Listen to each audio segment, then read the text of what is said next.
So would you please join me in welcoming Pierre to the podium for our presentation today.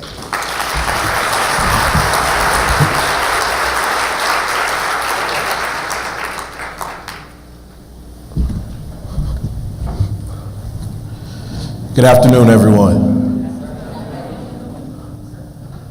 So here's a question. How often does the best you show up? If you put out a calendar and you looked at your week, how often has the best you showed up in the past week?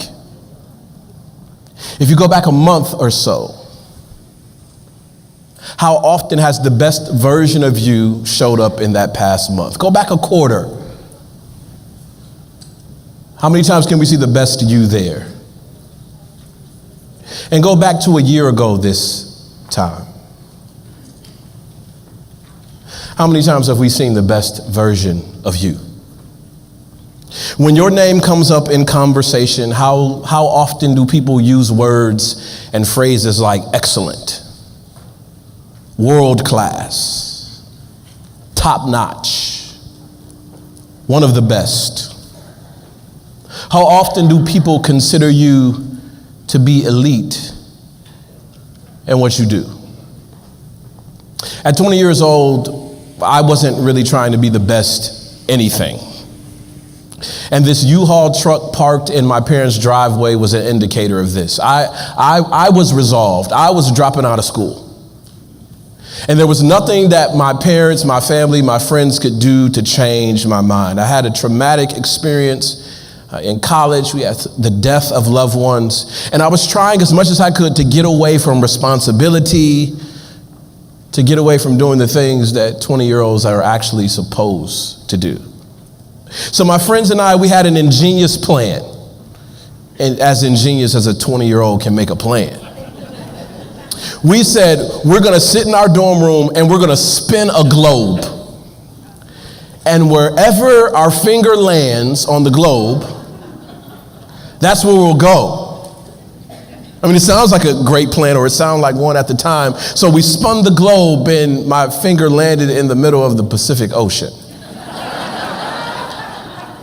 I said, well, we can't go there. And I spun the globe again and it landed on Philadelphia. And I said, well, we don't know anybody in Philadelphia. Let's spin it again. And another friend said, what? Just stop spinning. Let's just move to Atlanta.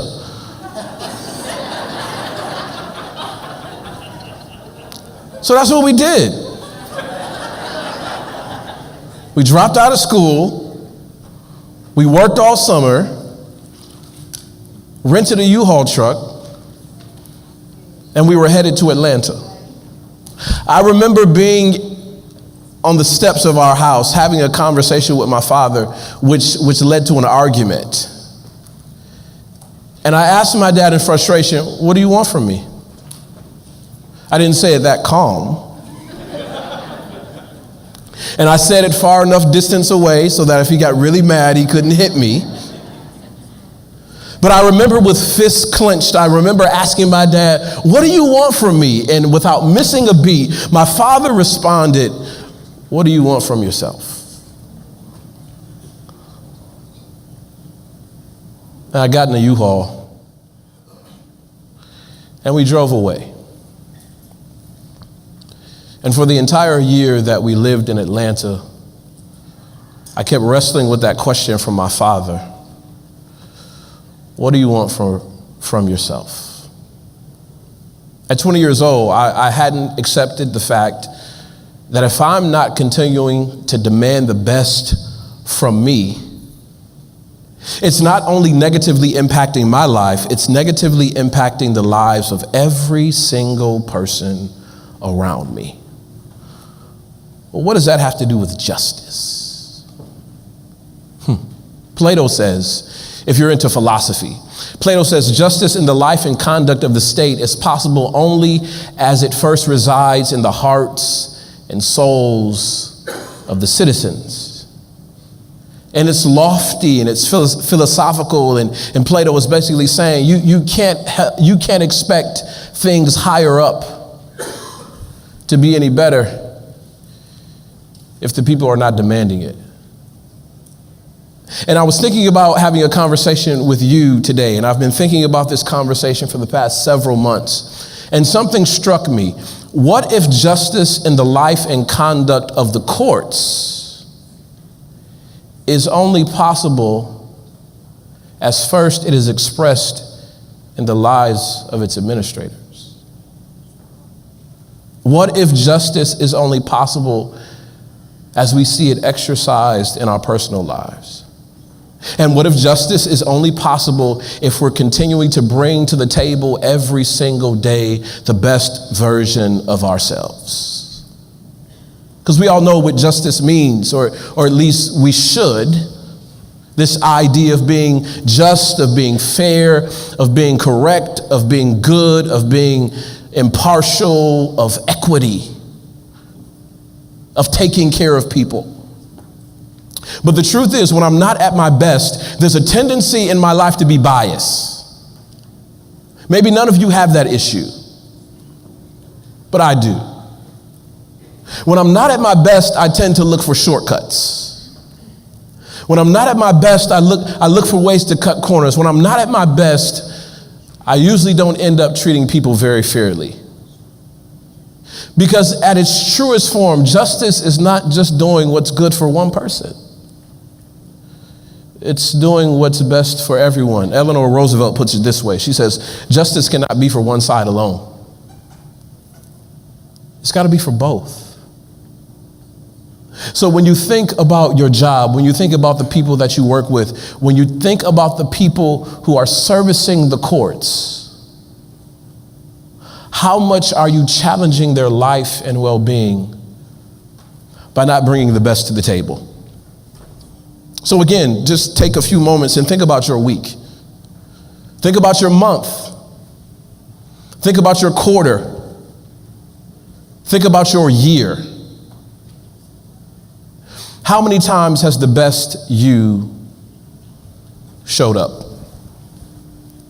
And what if doing less than your best is actually injustice? Because if you think about it, many times you have another chance. If you're not at your best, you can get up and go to work the next day. You got another opportunity to make it right, another opportunity to do it better, another opportunity to better facilitate. But some of the people you sit across the table from, some of the people who are in your offices, some of the people whose lives you hold in your hand with that folder don't have a second chance. And if you're not at your best, they miss out. If you're not at your best, how do you deal with the frustrated parent? And you've seen them. They don't know quite what's going on. Maybe they're not familiar with the system. They just know that their child has been caught up. How do you deal with that frustrated parent? When you're not at your best, how do you deal with the scared little kid? The one that was just hanging out with his friends and didn't know he was going to get into trouble. But now here we are.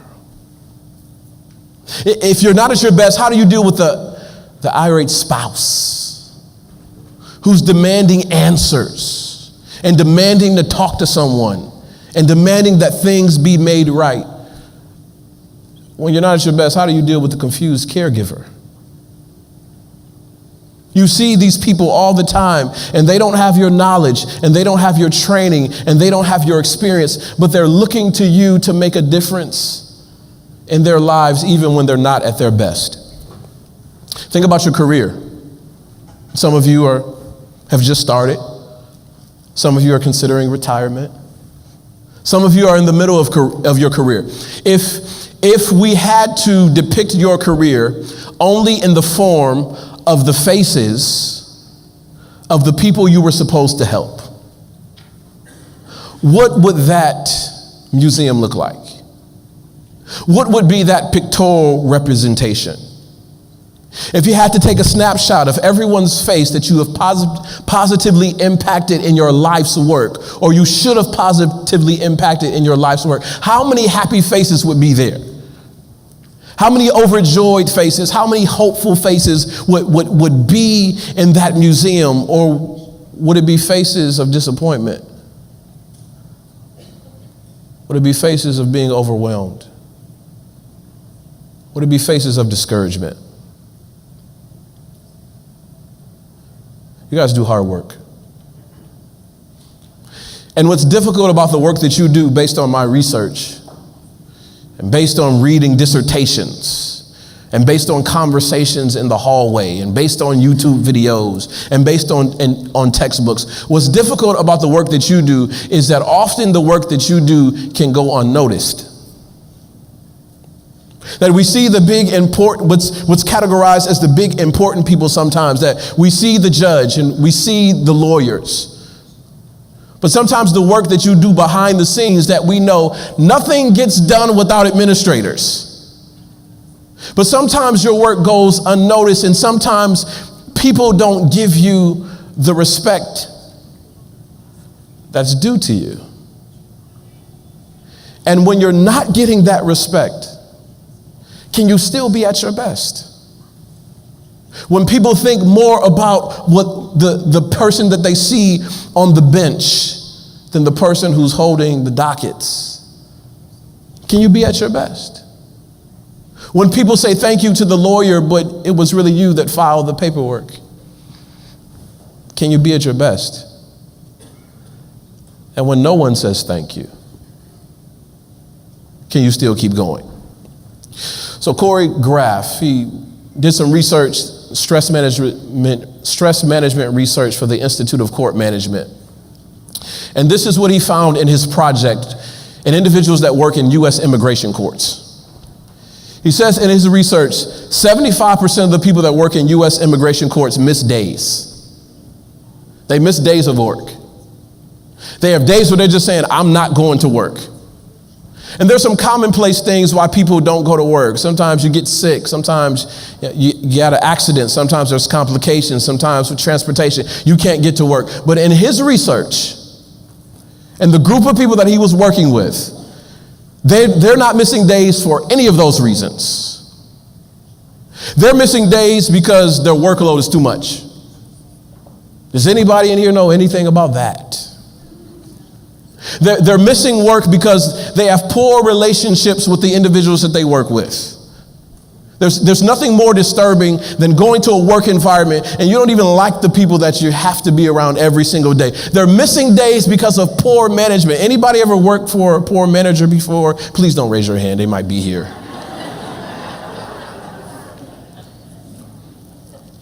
But they're missing days, and it's not just missing days. In the research, it says because of the stress that's brought upon by these specific issues, outbursts, tantrums, mistreatment of other people, the things that you have come to see from people who actually are serviced by the courts, he saw in his research are happening to the people who do the servicing. Because you're stressed.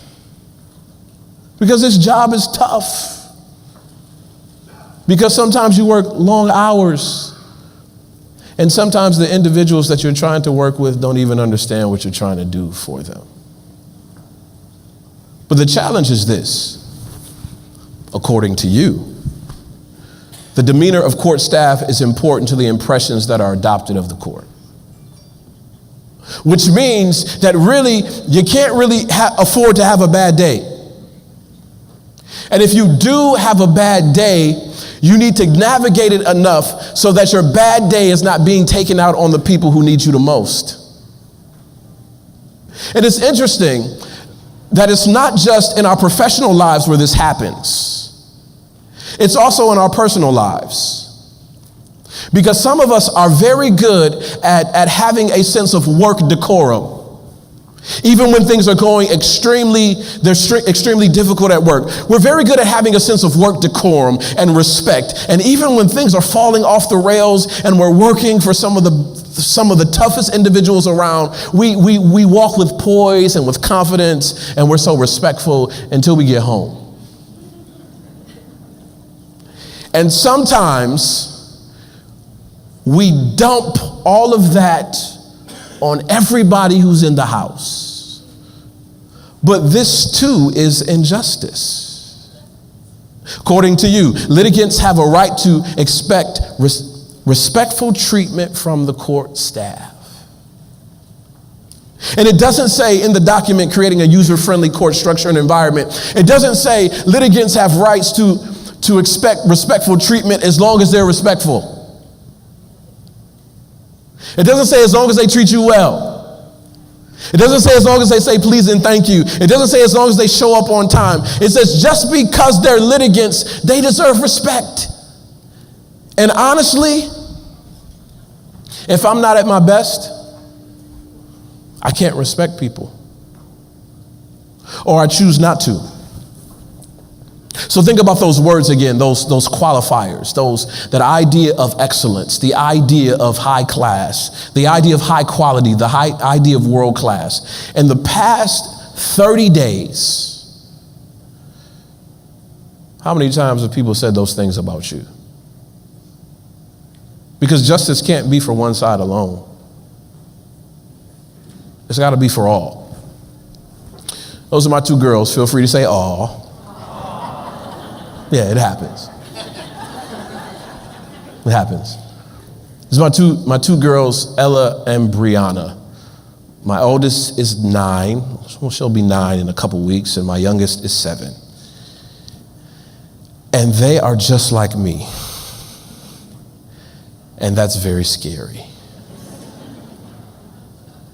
But I would do almost anything for these two girls. I have to qualify that because sometimes when I say anything, my daughters use that against me. You'll do anything for us? Anything. Will you buy me a pony? Not quite anything. But I'll do anything for them.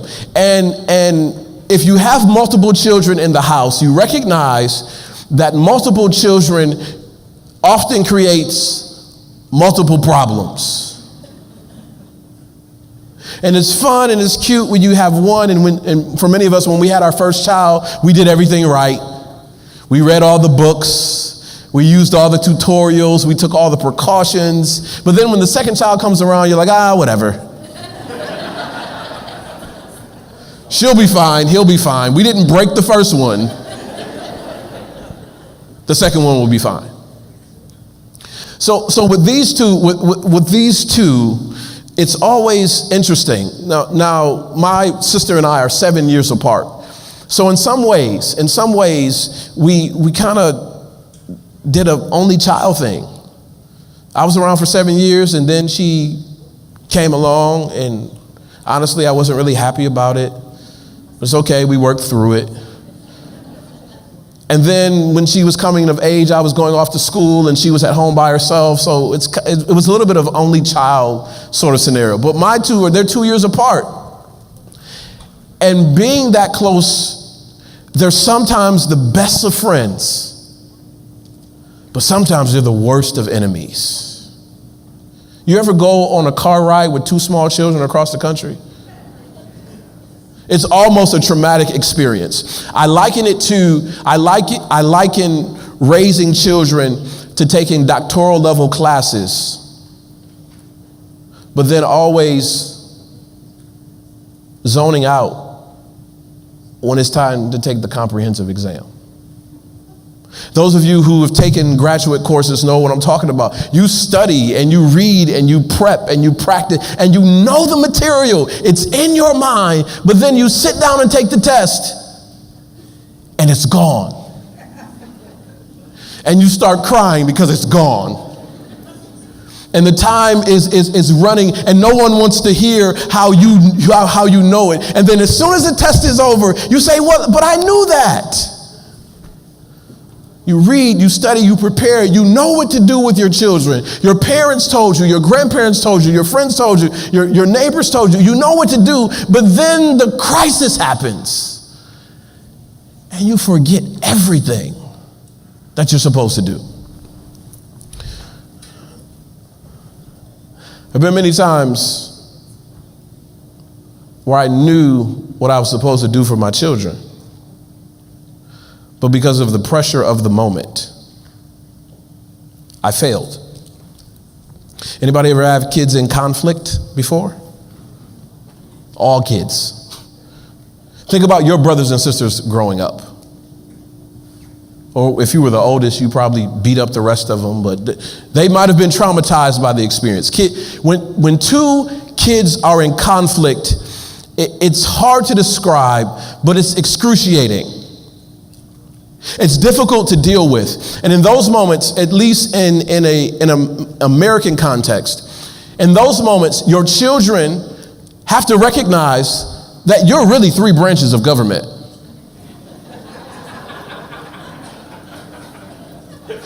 In your house, you're three branches of government.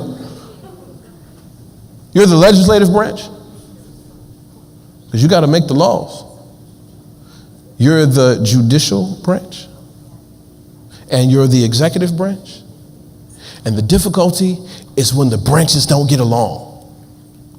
Because you can make a law in your house as the legislative branch, but your wife could come along and not want to enforce it at all. And there's tension in the house because the three branches of government are not working together, and children are very smart. They know how to manipulate it. Some of you know your children, you talked to them on FaceTime this morning or last night, and they asked if they could do something, and your knee-jerk reaction now is, what did your father say? What did your mother say? Because before you said yes, and one parent already said no. And there's conflict in the house. And the thing about conflict that I'm learning is that my kids need me to create laws. They need me to interpret the laws, but they don't want me to carry out the laws. But the laws are what's needed to make my household function effectively. But there's a list.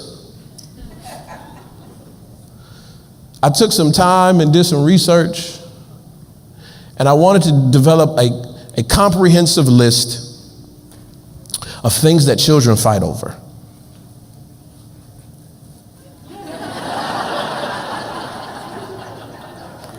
Everything. My two girls fight over just about everything. Two children, there's an old toy box. No one has played with these toys for 3 years. The teddy bear might have mold on it. It's been in the garage for so long. And one child will get the teddy bear, and the other one will say, well, it was mine first. And they want it just because the other child has it. Have you ever seen two children argue over a crumpled up piece of paper? Two children arguing over a broken crayon. Arguing over, he looked at me. She's breathing too hard. And you say strange things as a parent that you don't really mean, but they sound good because your parent said them to you. If you don't stop arguing back there, I'm going to turn this car around. You're driving around across the country. You're not turning the car around to nothing. But it sounds threatening and it sounds menacing, and it works when they're younger, maybe, but as they get older, they realize it's just an empty threat. Because when your kids are in conflict, what they need the most is justice. Now, they may have different interpretations of what justice actually is, but what they need is justice. They need you to be fair. They need you to have a sense of equality. They need you to be good. And sometimes those are the most difficult moments. Have you ever seen two kids fight over a digital device? Two kids fight over an iPad? Two kids fight over a fidget spinner? It's dangerous because sometimes my girls go to their rooms and you'll hear the argument and then it gets quiet. And then you're worried because somebody hit somebody. Somebody's in the corner crying, or someone's planning a way to get back at somebody. And there are sometimes moments where my children yell for my name. They cry out, "Daddy," and they want me to step in the middle of their conflict and make everything okay. But here's what I found. When I'm not at my best, I usually only do what's good for one child. I don't do what's good for all. So it's this idea of core competencies. Reading over your materials. It's this idea in the court administrator to help court administrators become court leaders. And this leadership conversation really crosses over multiple disciplines because we want everyone to be at their absolute best and training and equipping and inspiring other people. That's really why you came here. You didn't really come here for a couple of days vacation. You didn't really come here to get away from your family. Well, some of you did, but hopefully in the time that you're getting away from your family, you're actually developing the tools that you need to become better leaders and better administrators. Hopefully that's the whole point of you being here and spending thousands of dollars, or your courts spending thousands of dollars, of being in a nice hotel and coming to these events and getting all dressed up because you're supposed to leave here as better leaders. And I'm learning that I can experience justice in my home if I'm encouraging my daughters to be better leaders. So what's your job? Reading up, this is what I found. We're trying to cultivate people who understand what it means to demonstrate capacity in all aspects of court administration. So these core principles, these core ideas, this core, has a little registered trademark by it in the manual, this core, principles, practices, and vision. This core of principles, practices, and vision. Principles are what you should know. The fundamental ideas or concepts of your job, that's what principles are. Practices are what you should do. And we all know there's a huge difference between what you know sometimes and what you do. We see this with our children, and we say crazy things like, "Don't you know better?" Yeah. Well, if you know better, then why don't you do better? And sometimes there's this huge gulf, there's this huge chasm between what I know and what I do. And then vision is, what do I see?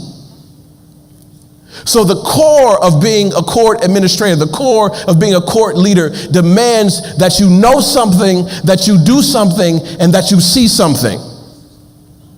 So effective court leadership, and I crossed out court because it's across disciplines. Effective leadership requires that you know, requires that you do, and requires that you see. And you can ask yourself, in what areas of my life and what areas of my career do I need to know a little more? In what areas of my career am I not doing what I'm supposed to be doing? In what areas of my career am I not seeing what I'm supposed to be seeing? After I leave the conference here, I'm going back to these two faces. I've already talked to them today, and they asked me, "Dad, when are you coming home?" And I know what they mean by that. They want something. But usually when I go on trips, when I travel and I speak, my wife will call me and she will tell me, "The girls are fighting again. The girls have an issue. I'm frustrated. Can you deal with this when you come home?" And I say, "Okay." Now I'm tired. I've been gone all day.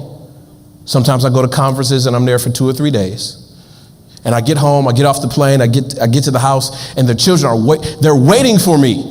They're standing there, ready to tell me their side of the story, ready to manipulate the story so it puts themselves in the best possible light. And Daddy was not me at all, it was her. They're waiting for me. But what I found, anybody have that feeling? I saw a couple of heads in the back say, yeah. What I found is when I'm not at my best, justice never gets served. When I'm not at my best, someone always comes up short. And it's usually in 3 key areas. When I'm not at my best, I forget what I'm supposed to know. When I'm not at my best, I forget what I'm supposed to know. Or maybe it's not that I forget it. It's because I'm not at my best, I refuse to access it. How many times have you been at work and you've had a rough day or a bad day and you let something pass that you know shouldn't have passed? You knew what to do, but you were tired, you were frustrated, you were annoyed, and you just let something slip through your fingers only in a couple of weeks later for it to come back and you have to deal with it again. When I'm not at my best, I don't do what I'm supposed to do. When I'm not at my best, the rules and parameters, the laws that I created in my family, Daddy, can we have cake? It's 9:30. It's 10 o'clock. You should be in bed. Okay, who cares? Whatever. When I'm not at my best, I don't do what I'm supposed to do. In those moments, my children don't need a friend. They need a parent. But when I'm not at my best, I don't always do the right thing. And when I'm not at my best, I can't see what I'm supposed to see. My vision is cloudy, and I struggle. But it's not just the analogy of parenting. It's the job you go to every single day. Some of us are not at our best because we're tired. Anybody in here ever been tired? And I know they set you guys up, and I apologize. They put you in a cold room with slightly dim lights after a long day, and you're coming down off that high of this morning. I know what it means to be tired. Some of you have traveled from far. You've been up early this morning. You've experienced the conference and all of its glory, and you have multiple days left, and you're thinking about going home. And thinking about going home is making you tired because you know what you got to go home to. I know what it means to be tired, but maybe you're tired because you haven't learned to share. Have you ever considered the fact that maybe you're tired because you haven't learned to share? Well, Quinn, what do you mean by that? I mean, some of us have such an achiever complex that we feel confident doing every single thing ourselves. We're tired not because we have to be, we're tired because we make ourselves that way. We want everybody to look at us and know that the project only survived because we did it. We will burn the candle on both ends and in the middle just for someone to say in the meeting, oh, look at what Quinn did. He really muscled that thing, and we seek for that affirmation. And what we don't know is actually we're limiting the capacity of the people around us by not sharing. Because what great leaders do, great leaders begin to grow other leaders around them. Great leaders find people to invest in. Great leaders give other people responsibilities. And do you know that the more you empower other people, it actually makes you a better leader? Are you just okay with being just a good leader? Anybody in here juggle? I thought about YouTubing how to juggle, and that would have been an awesome part of the presentation, but I didn't watch the YouTube video, so I just put a picture up. If you're around people that juggle, it's always fascinating to watch them and their concentration and throwing items to them as they juggle. But some jugglers will tell you it will get to a point where they are beyond their capacity to juggle. Some of us are juggling, and we are beyond our capacity. And if we just shared a little bit, life would be much different. How do I make this work with my kids? I don't make all the decisions. That's like my parenting tip. I don't make all the decisions. I sit them down and I watch them agonize as they try to figure out what's the best thing to do for both of them. But what I'm teaching them is conflict resolution. I'm teaching them decision making. I'm teaching them how to get along. Sometimes, in order for you to survive and be the best version of yourself, justice demands that you share some of your responsibilities. Justice demands that you look around the court system, that you look in your particular area of the world and begin to identify individuals who just need an extra chance, an extra boost, an extra talking to, so that they can be the competent administrator that you've been for the past 25 years. And maybe then you won't be so tired. So what are the things that only you can do? When you think about your career, when you think about your job, what are the things that only you can do? And those are the things that you should do. But some of us are jaded by the stuff that we like to do that we shouldn't. There are tons of things when you look at your portfolio of responsibilities, there are things on your plate that other people can do if you would just give them a chance. And truthfully, in some cases, you're not as good at those things as they are. So if you're making all the decisions, if you're answering all the questions, if you're solving all the problems, you're probably not doing a very good job of being a leader. And if you were to share, maybe you wouldn't be so tired. I get it. Maybe you can't be the best version of yourself because you're wrestling with hunger. Anybody hungry in here? I saw some of you snacking, so I know you're hungry. I'm just mad you didn't share with me. Some of us are hungry, and do you know, and many of you who work long hours or even work through lunch, do you know that when you're hungry, you take shortcuts? And you pack your lunch and you think, okay, I'm going to have time to eat today, but then something comes up. Because things always come up. And you can't eat what you plan to eat, so then you just eat anything. Some of you are saying like, yeah, that's exactly what I'm doing. I'm looking for the vending machine. I'm looking for the gas station. I just want something quick. And here's the thing about hunger. If you fill up on the wrong thing, then you can't enjoy what you're supposed to have. You ever go out to eat, or you're going out to eat and you have a candy bar or a honey bun or something in the car just to tide you over? Some of you are very health conscious and you got very offended when I said candy bar. I'm sorry. But there are some of us who eat candy bars. You're on your way and you're so famished, and I gotta have this Snickers before I get to the restaurant and it'll be okay. And then by the time you get to the restaurant, you're walking away with a doggy bag, a carry-out container, because you couldn't eat your food because you filled up on the wrong thing. So here's the question. Do you still have a hunger for justice? Or have you filled up on the wrong thing in your life? Have you filled up on the issues in the court system? Have you filled up on knowing everybody's business, the people that you work with? Have you filled up on reality television? What have you filled up on that's robbing you of your hunger for justice? Because that's why you picked this career in the first place. You said, I want to make a difference in people's lives. And like I told the group earlier, if that's not your mission, you need to find a different job. If you don't wake up every day with a hunger for justice and a hunger to make a difference in someone's life and a hunger to make somebody change their lives, you're in the wrong profession. But even if you still have a little bit of that hunger, stop letting other things rob you of that hunger. Listen, everybody's crazy that you work with. And here's a news flash. You're crazy too.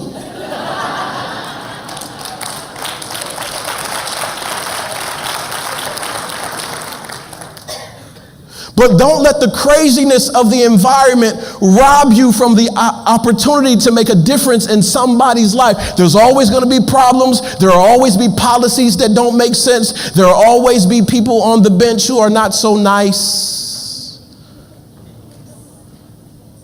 But don't let that rob you of your hunger for justice. Some of you are not at your best because you're tired. You need to share. Some of you are not at your best because you've lost your hunger for justice and you need to return to filling up on the right thing. Some of you are not at your best because you're stressed. Anybody ever been stressed before? This is what Simon Sinek says. He says, working hard for something you don't care about is stress. Working hard for something you love is called passion. Maybe you lost your passion. Maybe you've lost the reason why. And when you lost the reason why, you respond negatively when you see that frustrated parent. You respond negatively when you see the scared little kid. When you lost your passion, then the people who are serviced by the courts become an annoyance. They become just another set of cases for you to get through that day. They become the barrier between you and getting home. When you've lost your passion, people are no longer people. They're problems. So maybe you just need to rediscover why you picked this job in the first place. When's the last time you took a step back and you replayed in your mind the stories of the people you were able to help? You replayed in your mind the stories of the families that were able to be reunited. You replayed in your mind the story of an individual who was struggling and they were coming through the court system, but they sent you a picture of their high school graduation. They sent you a picture of their wife and their children and their family, and now they have a career on their own. And a tear streams down your face because you remember where they came from. You remember the agony. You remember the pleading with them to change their life and turn it around. And they were one of the handful of individuals who actually took you up on that offer. When your days are the worst, that's what you need to remember the most. When you get up and you go to work, when you step into those halls, when you're dealing with the irritations, when you're dealing with the frustrations, maybe you wouldn't be so stressed if it wasn't a job and it returned to being a passion. I was reading the story of Jorge Navarrete, the first Latino clerk administrator at the Supreme Court level. I was reading about his story, coming from Mexico, joining the army here, being promoted a few times, honorable discharge, and then starting his career in clerk administration, in court administration.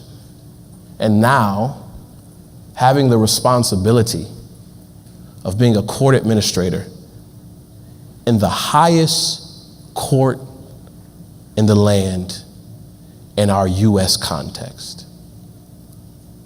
How many times can he afford to have a bad day? How many times can he afford to not be at his best? And how is it that the principles, practices, and vision of his life actually led to these opportunities?